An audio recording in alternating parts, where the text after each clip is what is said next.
Hey everybody, welcome back to the Bourbon Note. I'm Greg. I'm Ben. And today, we're drinking bourbon.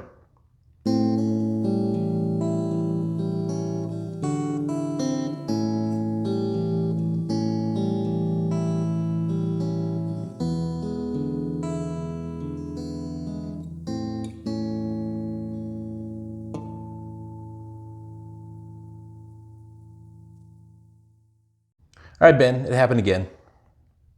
Impulse buy at the liquor store? Well, no, it wasn't an impulse buy. It was, I saw something and I just felt I needed to have it. Okay. I don't know what that's called. I think it's called an impulse buy. Okay, then that's what happened. Well, does it have anything to do with the review we did recently? Yeah, we did a review recently and I was so reluctant to buy this bourbon because I knew I was going to like it. It's a quality distillery. All right, should we bring it in? Blendery. Yeah, go ahead and bring it in. All right. This is, bam! Anyway, it turns out Jefferson's Ocean. I knew I was gonna like it, and I liked it. So, found myself at another liquor store, which happens from time to time.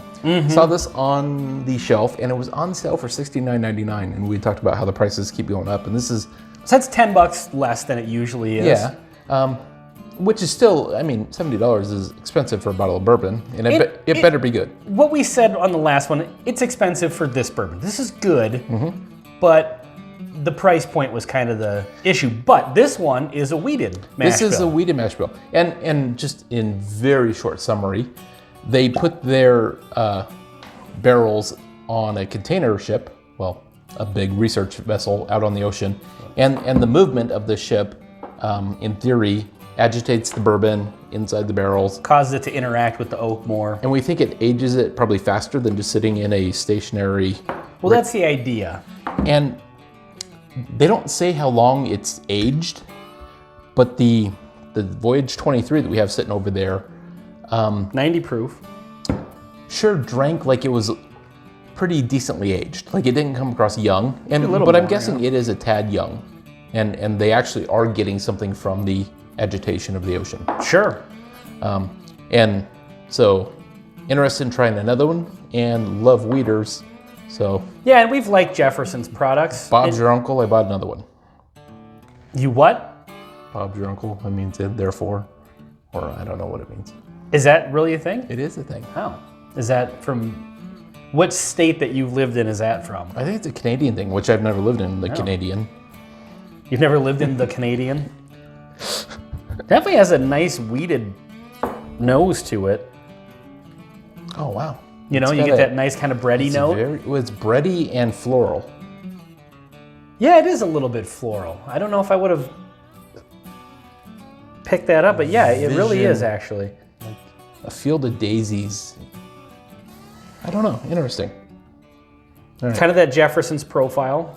Yeah, it's nice. There's a lot happening there. And underneath it all is a nice smooth ethanol, but it's not the punch. It's just underneath a bunch of fragrance. There is a brightness to it. I think that's a floral coming through. All right, let's give this a whirl here. Cheers.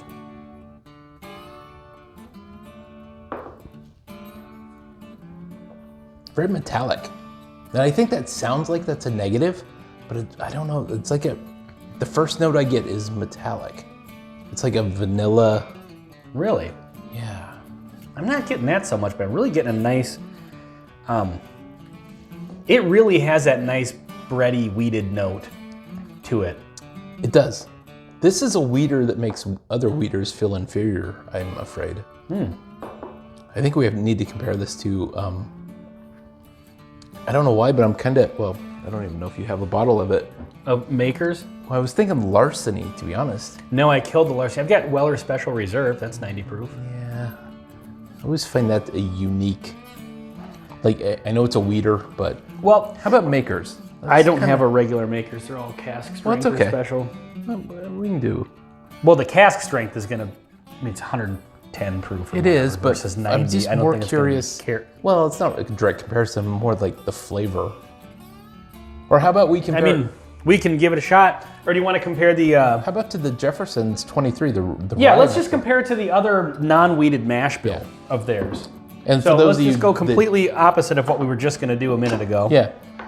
And for those of you that didn't see that video, I bought the small bottle of the Voyage 23 thinking didn't want to spend a ton of money on it, and now I bought But you got this for $10 off. Well, yeah. And you know what? In buying bottles, $10 off, that can be the deciding factor for me. It can. For me, when I buy bottles of bourbon, all logic and reason goes out the window.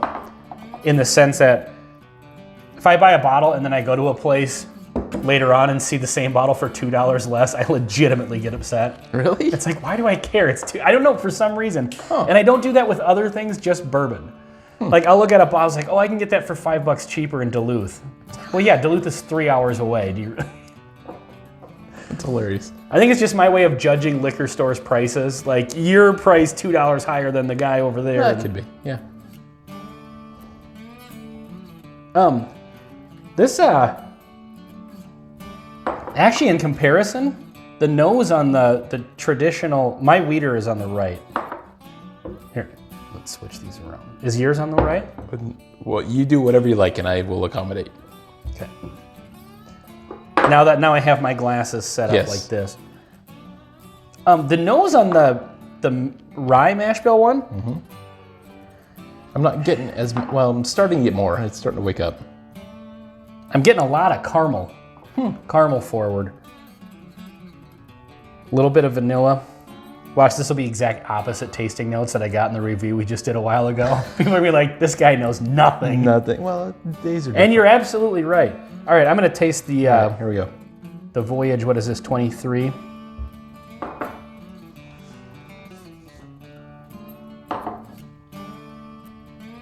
That one's more caramel forward. I need to pour a little bit more. Caramel, a little bit of spice. You know, in some weeders, we always say that, you know, weeders are not without their spice. Yes. Even though they're typically known for having a sweeter profile. Yes. I feel like this one doesn't really have much spice to it. We'll just see about that.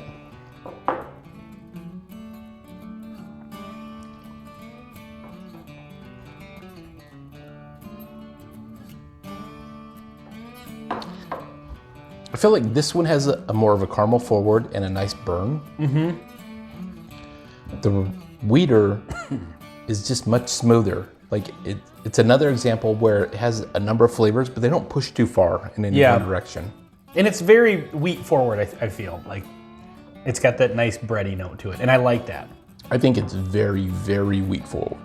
Yeah.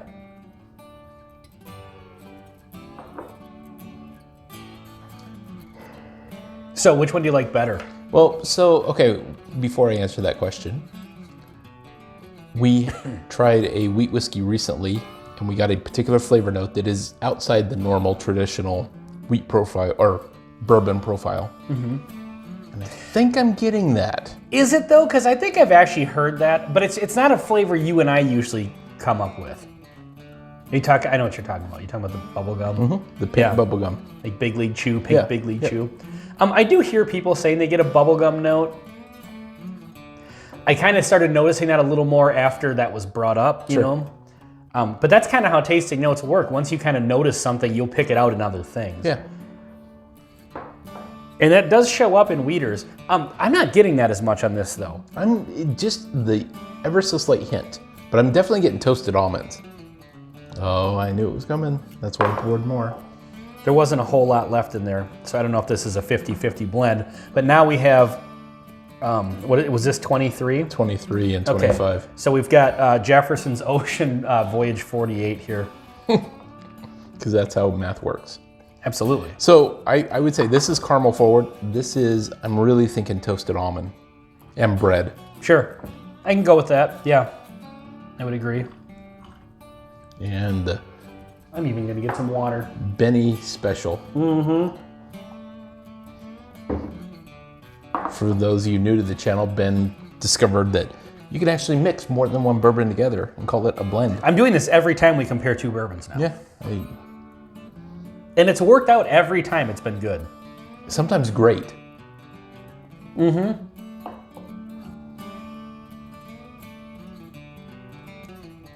Weird. I feel like this time it didn't work out. The finish is weird. It's like it builds, and... Maybe it's because I just had some water. Let me get... Yeah, we'll blame the water.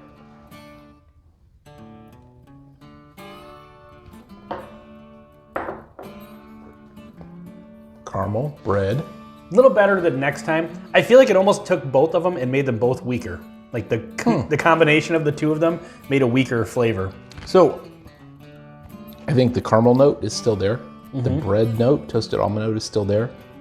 But I like the finish. Like it really, there's a little bit of an alcohol burn that stays around, but that's kind of unpleasant. Standard, yeah. But there's no really finish now. And I mean, we're to blame for that because we blended two bourbons that had no reason to be blended. I mean, why not? They're both, same distillery, just a weeder versus a non-weeder. Yeah. I mean, it was good, but I feel like it almost like kind of cut some of the teeth out of both of them. I think it did. I think you took two kind of unique flavors and blended them together and made something that was kind of run-of-the-mill. Yeah. But anyway, the point was to review the Ocean Voyage 25, which I think is good. Now, is it $70 good? I don't think so. So I really, really like it. That flavor profile I feel is very personal to me. Yeah. The bready flavor, and I've had a couple of just wheat whiskeys that I love. This is very bread forward and toasted almond forward, and it's like my ideal flavor. Sure. But I don't think it's very traditional bourbon. So if you're looking for just regular bourbon, a million choices on the shelf. But how would you compare this to like, that Bernheim wheat whiskey, or we recently did Wilderness Trail, that's a wheater. Yep. Or, you're a big Maker's Mark fan. Or the Caribou, or not, the Old Oak. Old Oak. Old Oak.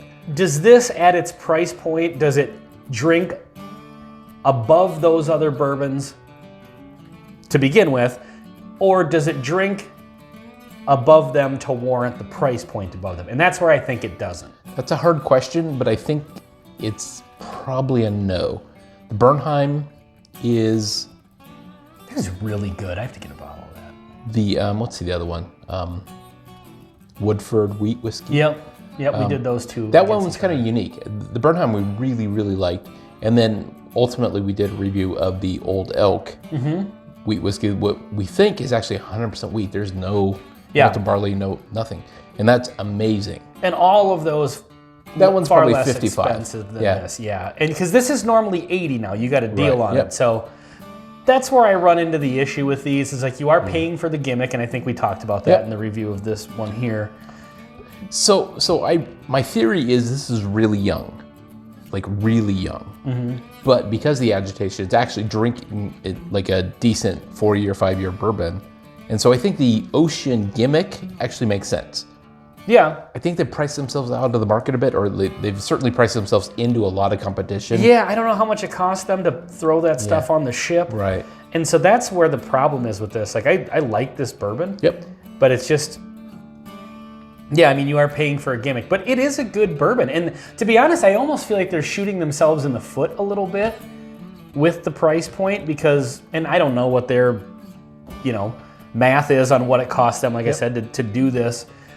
But if they're pricing it for the gimmick, like if they're trying to just make money off of the gimmick, that won't sustain. That won't sustain it. Like you're gonna, but I mean, it's been around for a while. Yeah. But I think you're gonna push bourbon enthusiasts maybe out of your market, and this is maybe more of like a gimmick whiskey you buy for someone as a gift.